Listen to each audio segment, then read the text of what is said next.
Cricket के प्रति जो दीवानगी भारत में है वो शायद ही दुनिया के किसी देश में दिखाई दे। इसी का नतीजा है कि आईसीसी चैंपियन में भारत और न्यूजीलैंड के बीच होने वाली भिड़ंत में भारत की जीत के लिए पूजा पाठ और प्रार्थनाओं का दौर शुरू हो चुका है। बता दें कि झांसी में राष्ट्रभक्त संगठन द्वारा जेल चौराहे स्थित मंदिर पर हवन पूजा अर्चना किया जा रहा है और इस मौके पर संगठन के पदाधिकारियों ने बाकायदा क्रिकेट के फोटो और बैट बॉल की तिलक लगाकर पूजा अर्चना की है और साथ ही भारत की जीत के लिए हवन किया गया है। हवन यहाँ पर भारत की जीत के लिए, भारत विश्व विजेता बने, चैंपियंस ट्रॉफी जीते और जीत करके भारत आए। जिस तरह से भारत लगातार अच्छा प्रदर्शन कर रही है और फाइनल तक पहुंचती है, लेकिन फाइनल में कहीं ना कहीं पराजित हो जा रही है। तो इस बार भारत जीते, इसके लेकर के राष्ट्रभक्त संगठन के द्वारा देश के कई शहरों के अंदर इस हवन का आयोजन किया जा रहा है और प्रार्थनाएं की जा रही हैं। यह प्रार्थनाएं कल तक लगातार चलेंगी और भगवान से प्रार्थना है, क्योंकि लास्ट में ईश्वर ही एक सहारा होता है। जिस तरह से 2 बार हारी है, तो इस बार हम लोग चाहते हैं कि भारत बड़े अंतर से न्यूजीलैंड को हराए। इसको लेकर के हम यहाँ पर हवन पूजन का कार्यक्रम कर रहे हैं, प्रार्थनाओं का दौर जारी है और भारत निश्चित रूप से इस बार रोहित की कप्तानी में जीत करके भारत आएगा, ऐसा हम सबको विश्वास है। क्या प्रार्थना है भगवान से, किसका बल्ला चलेगा? हम लोगों की प्रार्थना है कि ओपनिंग जोड़ी अच्छी चल जाए, रोहित अच्छी तरह चल जाए और ओपनिंग पार्टनरशिप अगर 100 के ऊपर निकल जाती है तो निश्चित रूप से आप मानिएगा भारत पहले बैटिंग करके अगर ये कर लेता है या बाद में भी बैटिंग अगर आती है और 100 के ऊपर रन अगर पार्टनरशिप बनाती है ओपनिंग, तो भारत निश्चित रूप से जीतेगा। और जिस तरह से विराट कोहली फॉर्म में आ चुके हैं बड़े मैचों के अंदर, रोहित शर्मा का बल्ला चल रहा है, शुभमन गिल चल रहे हैं और हार्दिक पांड्या का जिस तरह से ऑलराउंडर खेल चल रहा है, लगता है कि भारत निश्चित रूप से बड़े अंतर से न्यूजीलैंड को हराने में कामयाब होकर विश्व विजेता बनकर भारत की सरजमी पर लौटेगी। खबर महोबा से है, जहां छात्र से मारपीट करने का वीडियो सोशल मीडिया पर वायरल हुआ है। दबंगों ने छात्र को बेरहमी से पीटा है। बता दें कि वर्चस्व दिखाने के लिए दबंगों ने खुद वीडियो वायरल किया है। इसके साथ ही छात्र के साथ आधा दर्जन से अधिक दबंगों ने मारपीट की है। पीड़ित छात्र उपेंद्र राजपूत ने थाने में इस मामले में तहरीर भी दी है। शहर कोतवाली क्षेत्र के रामकथा मार्ग इलाके का ये मामला बताया जा रहा है, जहां पर छात्र के साथ मारपीट करने का वीडियो सोशल मीडिया पर इन दिनों तेजी से वायरल हो रहा है। हालांकि पीड़ित छात्र ने पुलिस में इसकी तहरीर दी है।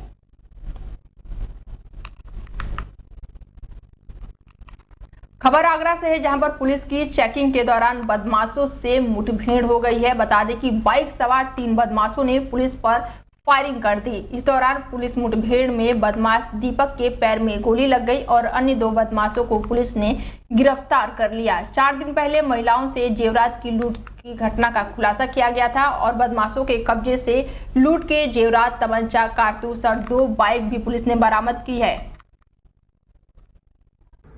प्रतिदिन की भांति आज रात्रि में चौकी 11 क्षेत्र में बैरियर चेकिंग की जा रही थी। इसी दौरान 2 अपाचे बाइक सवार 3 व्यक्ति चेकिंग के दौरान रोकने पर बाइक बहुत तेजी से दौड़ाने लगे।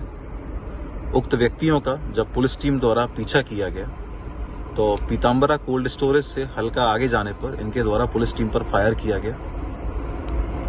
बचाव में पुलिस टीम के द्वारा भी फायर किया गया और इसी में दीपक नामक व्यक्ति को दाहिने पैर में गोली लगी है तथा अन्य 2 व्यक्ति जो पुलिस को देखकर भाग रहे थे, इनका पीछा करके पकड़ा गया है। उक्त व्यक्तियों से जब कड़ाई से पूछताछ की गई तो यह ज्ञात हुआ कि 5 मार्च को थाना क्षेत्र अछनेरा में 2 महिलाओं से जो जेवरात की लूट हुई थी, इन व्यक्तियों द्वारा कारित की गई थी। इन व्यक्तियों द्वारा पूछताछ के दौरान थाना किरावली में माह फरवरी के दौरान की गई लूट के संबंध में भी अवगत कराया है और इनने यह स्वीकार किया है कि यह उसमें लिप्त थे। झांसी में अवैध खनन पर प्रशिक्षु आईएएस की बड़ी कार्रवाई सामने आई है, जहां पर भारी मात्रा में पनडुब्बी और पॉकलैंड मशीनों के साथ डंपर बरामद किया गया है। खनन माफिया प्रशासनिक अमल को देखने के बाद से वो मौके से फरार हो गए। अवैध खनन की सूचना पर अधिकारी भी पहुंचे। उप जिलाधिकारी आईएएस दीपक ने बताया कि जहां पर खनन माफियों द्वारा नदी की जलधारा रोककर ये खनन किया जा रहा था, जिसके बाद से एनजीटी के नियमों का भी पालन नहीं किया जा रहा था। टहरौली तहसील क्षेत्र के शमशेरपुरा घाट पर अवैध खनन के खिलाफ बड़ी कार्रवाई देखने को मिली है। मौके से बरामद पैगलॉन मशीनों और साथ ही पनडुब्बियों के साथ 2 ट्रकों को खनिज विभाग को सुपुर्द कर दिया गया। खनिज विभाग था अवैध खनन से अनजान। खबर अमेठी से है, जहां पर समाजवादी पार्टी के द्वारा आज पीडीए जन चौपाल महापंचायत का आयोजन किया गया है। पीडीए जन चौपाल कार्यक्रम में समाजवादी पार्टी के प्रदेश अध्यक्ष श्यामलाल पाल पहुंचे हैं। सपा प्रदेश अध्यक्ष का समाजवादी पार्टी के कार्यकर्ताओं ने उनका जोरदार स्वागत किया। प्रदेश अध्यक्ष ने सपा कार्यकर्ताओं में जोश भरते हुए बीजेपी सरकार पर जमकर हमला बोला है और इसके साथ ही बाबा साहेब के संविधान को बचाने के लिए और उनके सम्मान में सपा कार्यकर्ता गांव-गांव में जाकर लोगों से मुलाकात करके संवाद कर रहे हैं। देश में नफरत फैलाने वाले लोगों से हम लोगों को सावधान रहना, ये वहां पर उन्होंने बड़ा बयान दिया। इसके साथ ही होली भाईचारा और सामाजिकता का त्योहार मनाने के लिए उन्होंने कहा है। बीजेपी सरकार पर भी उन्होंने जमकर हमला बोला है। इस देश में सामंतशाही व्यवस्था लाना चाहती है।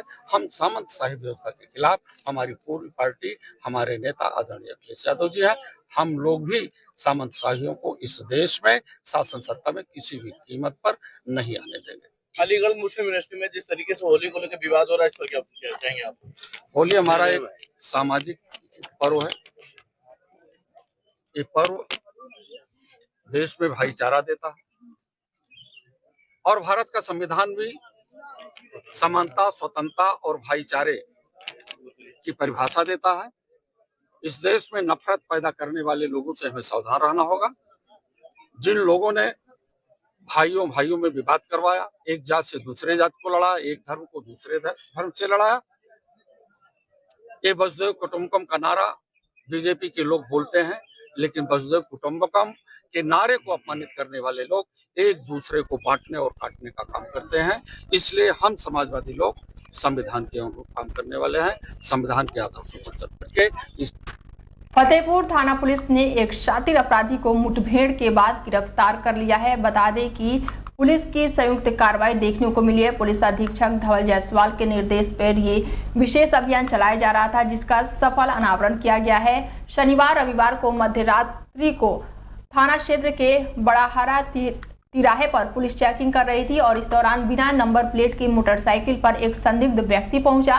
पुलिस ने उसे रोकने का काफी प्रयास किया तो वो भागने लगा। इसके साथ ही शगुनपुरम के पास उसकी बाइक फिसल गई और गिर गया, जिसके बाद से पुलिस पर उसने फायरिंग कर दी और वहीं जवाबी कार्रवाई में पुलिस ने गोली चलाई और जिसके बाद से उसके दाहिने पैर पर गोली लग गई। घायल अपराधी को अस्पताल में इलाज के लिए भर्ती कराया गया है। अभियुक्त के पास से देसी तमंचा, कारतूस और चोरी के औजार भी बरामद किए गए हैं, जिसमें ताला तोड़ने के लिए हथौड़ी, प्लास और साथ ही आरी जैसे कई सामान बरामद किए गए हैं। इसके साथ ही पुलिस को बदमाश के पास से नकदी भी मिले हैं।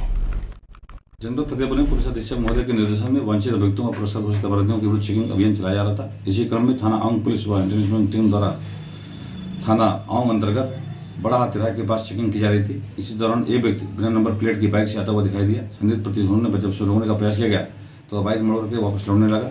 थानपुर चौराहे से बीकमपुर जाने वाले खड़ंजे मार्ग पर वह फिसल करके गिर पड़ा। पुलिस टीम द्वारा जब घेराबंदी करके उसे पकड़ने का प्रयास किया गया तो वह पुलिस टीम बलेस करके फायरिंग करने लगा। आत्मरक्षा पुलिस टीम द्वारा की गई जावी फायरिंग में अभियुक्त लल्लू सोनकर सनाप रामचरण उर्फ चंदा सोनकर के दाहिने पैर में गोली लगी है, जिसे इलाज हेतु नजदीक के शिशु गोपालगंज ले जाया गया। उसके कब्जे से एक अदद तमंचा 315 को, 2 अदद खोखा कारतूस, 1 अदद जिंदा कारतूस, 450 रुपये नगद, चोरी करने के उपकरण जैसे हथौड़ी, पेचकस, आरी इत्यादि सामान बरामद हुए हैं। वह एक बिना नंबर प्लेट की bike hero Honda Splendor plus बरामद हुई है। वह एक शातिर किस्म का अपराधी है जो थाना बलवा का मजारी एचएस है, जिसके विरुद्ध 18 मुकदमे पूर्व से पंजीकृत हैं। खबर ग्रेटर नोएडा से है, जहां पर ग्रेटर नोएडा के दनकौर थाना पुलिस को बड़ी कामयाबी मिली है। पुलिस को 2 शातिर बदमाशों से यहां पर मुठभेड़ हुई है और पुलिस मुठभेड़ के दौरान एक बदमाश के पैर में गोली लग गई और एक बदमाश अंधेरे का फायदा उठाकर मौके से फरार हो गया, जिसकी तलाश लगातार जारी है। घायल बदमाश को इलाज के लिए अस्पताल में भर्ती कराया गया है, जहां पर उसका इलाज जारी है। घायल बदमाश के कब्जे से एक अवैध तमंचा और घटना में उपयोग की जाने वाली बाइक, शातिर बदमाश पर गौकसी और गैंगस्टर एक्ट में मुकदमा दर्ज हुआ है। ग्रेटर नोएडा के दनकौर थाना पुलिस की चेकिंग के दौरान स्पोर्ट सिटी के पास ये मुठभेड़ हुई है, जिसके बाद से पुलिस को बड़ी कामयाबी मिली है। हालांकि एक बदमाश अंधेरे का फायदा उठाकर मौके से फरार हो गया, जिसके बाद से पुलिस लगातार उसकी तलाश कर रही है। सीबी मैम के निर्देशन में अपराध तथा अपराधियों पर नियंत्रण तथा आगामी त्योहारों के दृष्टिगत थाना दनकौर पुलिस द्वारा चेकिंग की जा रही थी। चेकिंग के दौरान 2 व्यक्ति मोटरसाइकिल से आते हुए दिखे, जिन्हें रोकने पर उन्होंने पुलिस पे फायरिंग कर दी। पुलिस ने आत्मरक्षार्थ फायरिंग की, जिससे एक व्यक्ति के पैर में गोली लगी तथा दूसरा भागने में कामयाब हो गया है। उनके पास से एक मोटरसाइकिल, एक तमंचा तथा कुछ जिंदा कारतूस तथा कुछ खोखा कारतूस बरामद हुए हैं। प्रारंभिक पूछताछ में उस व्यक्ति ने अपना नाम फरीद पुत्र सुनपत, ग्राम अट्टा, फतेहपुर, थाना दमकौर बताया है। मानवीय दृष्टिकोण के दृष्टिगत उसको तत्काल हॉस्पिटल के लिए रवाना किया गया है। अन्य तथ्यों की जांच की जा रही है। जो नए तथ्य प्रकाश में आएंगे तथा आपराधिक इतिहास में जो देखा जा रहा है, जो नए तथ्य प्रकाश में आएंगे उनके आधार पर अग्रिम विधिक कार्रवाई की जाएगी। नोएडा में बंद घरों में रेकी कर चोरी करने वाले गिरोह के 3 बदमाशों से पुलिस की मुठभेड़ हुई है। बता दें कि फेज 3 थाना पुलिस से मुठभेड़ हुई है। पुलिस मुठभेड़ के दौरान 2 बदमाश घायल हो गए हैं, जिनके पैर में गोली लगी है और एक मौके से भागते हुए पुलिस ने उसको फिलहाल गिरफ्तार कर लिया। घायल बदमाश को इलाज के लिए अस्पताल में पुलिस ने भर्ती कराया, जहां पर इलाज जारी है। शातिर बदमाश के कब्जे से चोरी किए गए 20 लाख रुपए के जेवरात और साथ ही नकदी भी बरामद हुए हैं। घायल बदमाश के कब्जे से चोरी की गई लाइसेंसी पिस्टल और साथ ही अवैध तमंचा और चाकू भी बरामद किया गया है। पकड़े गए बदमाश नोएडा एनसीआर क्षेत्र में लूट चोरी की घटनाओं को लगातार अंजाम दे रहे थे। बदमाशों के ऊपर 50 से ज्यादा मुकदमे फिलहाल दर्ज है। नोएडा के फेज 3 थाना पुलिस की गढ़ी के पास चेकिंग के दौरान ये 3 शातिर बदमाशों से पुलिस की मुठभेड़ हो गई। हालांकि पुलिस ने बड़ी कार्रवाई करते हुए इन शातिर चोरों को गिरफ्तार कर लिया है। दिनांक 2 मार्च 2025 को थाना फेज 3 के अंतर्गत एक बंद मकान में चोरी की घटना को अंजाम दिया गया था, जिसमें एक लाइसेंसी पिस्टल और कुछ ज्वेलरी आइटम की चोरी हुई थी। इसी संदर्भ में आज 8 मार्च 2025 को थाना फेज 3 पुलिस टीम के द्वारा मुठभेड़ के उपरांत 3 चोरों को गिरफ्तार किया गया, जिनके द्वारा वो घटना कारित करी गई थी। इनके पास से वह लाइसेंसी पिस्टल भी बरामद हुई है और साथ ही साथ लगभग 20 लाख से ऊपर की ज्वेलरी और कुछ कैश इनके पास से बरामद हुआ है। इसके अलावा इनके पास से एक यामाहा की मोटरसाइकिल, जिससे चोरी घटना को अंजाम देते हैं, और तमंचे, जिंदा कारतूस, खोखा कारतूस भी इनके पास से बरामद हुए हैं। ये तीनों पेशेवर चोर हैं। इनका नाम विक्रम, विशाल व मोनू है और मुठभेड़ में इनमें से 2 व्यक्ति के पैर में गोली लगी। तीसरे व्यक्ति को कॉम्बिंग के दौरान गिरफ्तार किया गया।